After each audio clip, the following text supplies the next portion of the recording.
భగవద్ దర్శనం ఎన్నిసార్లు చేసుకుంటే అంత మంచిది. కానీ చేసుకున్నప్పుడల్లా నిన్న నేను ఎలా ఉన్నాను, ఇవాళ ఎలా ఉన్నానని ఆలోచించాలి. భక్తి చిక్కబడ్డం అంటే ఇది. ఊరికే వెళ్ళొస్తూ ఉండడం, నేను రోజు గుళ్ళో కడతా, రోజు 108 ప్రదక్షిణాలు చేస్తా, వ్యాయామం అవుతుంది. అంతకంటే శివుడికి నీకు కలిసి వచ్చేది ఏంటి? అది ఎక్సర్సైజ్ అవుతుంది, జిమ్ అవుతుంది. నిన్న 108 చేసేసానని చెబుతున్నావు, ఇవాళ 108. ఈ 24 గంటల్లో నీలో వచ్చిన మార్పు ఏమిటి? అబద్ధాలు ఆడటం మానేసావా?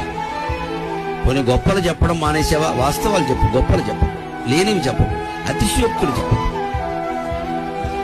గుళ్ళోకి వెడుతున్న కొద్దీ నా వారం రోజులు వరుసగా వెళ్ళాము అంటే 8వ రోజున ఆలోచించి ఇన్ని రోజులు వెళ్ళాం, ఏమిటి మన మనస్సులో మార్పు వచ్చింది? కానీ దానికి ఎందుకు వెళ్ళాలి? అలాగని మానేయడం కాదు, వెళ్ళాలి.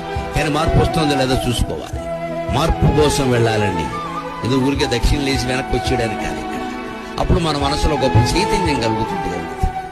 ఆ కలిగినటువంటి చైతన్యంతో కనుక